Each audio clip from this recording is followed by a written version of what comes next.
Well, hi there. It's T minus 6, 27th of March. Um, had my fourth conditioning chemo. Uh, Still vertical, taking nourishment, able to complain. Not a bad thing, all things considered.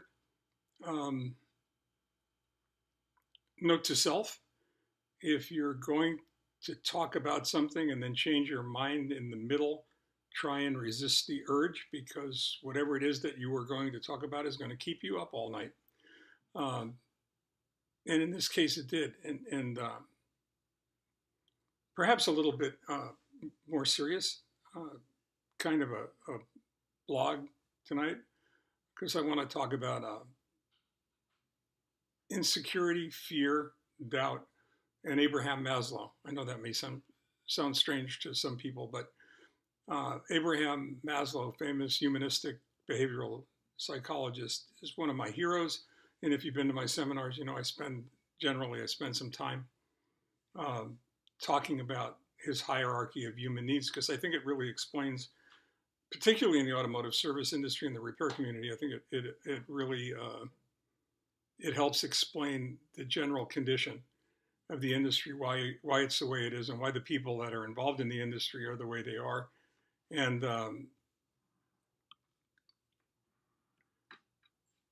we'll go from there. So we're talking. So when we talk about when we talk about this, um, you really need to understand that well, you don't need to do anything I tell you to do, but I'd like you to understand um, where this is all coming from. Because anybody who tells you that they're going to go through something like this and they're not going to have fears and they're not going to have doubts and they're not going to be concerned about what the future, no matter how optimistic you are, um, when you understand the risk involved, you really need to pay attention to that and recognize it for what it is if you're going to overcome it. So, like courage is not the absence of fear; it's the ability to deal with that fear uh, once you recognize it, and which is still another word for bravery or courage or whatever you want to call it. Um, but that doesn't mean that the insecurities and the doubts and the fears aren't there. Um, so if you were to paraphrase 23rd Psalm and say that if you go down into that valley, um, there's probably a river of fear that you have to cross over in order to get to the other side. And I think that that's one of the things that we need to talk about it because I'm not sure that you get through that by yourself. Um, I think that it takes all the really good reasons um, to get to the other side and to wade through that water. Um, you've got to have a really powerful why. And when Maslow was talking about his hierarchy of human needs, the first set of human needs are physiological needs, and you know that makes perfect sense. If you're hungry, if you're cold, if you're wet, uh, you're going to want to go ahead and find some way to reduce um, those concerns. You're going to want to get fed. You're going to want to get dry. You're going to want to take care of those physical needs first. But the second set of needs that Maslow talks about um, is fear, really, more than anything else. Security, the need to feel secure. So if you're hungry, wet, cold, you don't care about those insecurities. You know, even Uncle Louis, who was living in a cave, 50 million years ago, finally had to come out of that cave when he ran out of food or he ran out of firewood. It didn't matter what was outside the cave. He was either going to expire inside the cave or get out there and do what he had to do, regardless of what he found out there. Um, and security is the next set of human needs that you've got to overcome. You've got to overcome whatever you're insecure, whatever you're afraid about. And then Maslow talks about um, the need to be highly esteemed and the need to belong. And I've heard that expressed in either order. You might need to feel good about yourself before you belong to a group, or you might need to belong to a group in order to feel good about yourself. Um, and the fifth highest rung of Maslow's ladder is self-actualization, the ability to figure out what you need and then go out and get it.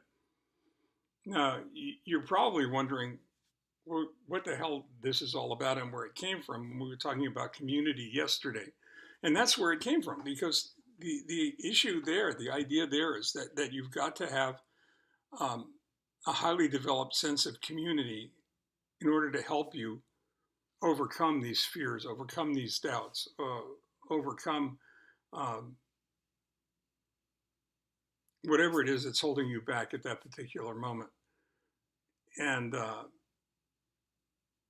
it's not likely you're going to belong to that community if you don't feel good about yourself or if you haven't gotten over those fears. So I hope this is making sense. I mean, we talked about community yesterday. I think community is one of the most critical things in the world, and that doesn't matter whether or not that's your nuclear family, whether that's your significant other, your partner, whomsoever, whether it's your kids and their families, whether it's the in my case, whether it's the community of automotive repair professionals, or your close friends, and as my daughter-in-law Stephanie calls it, your family, FRAMILY, friends that you've chosen, um, which tends to be your family. Um, these people need you, and you need them, and it's a critical symbiotic relationship.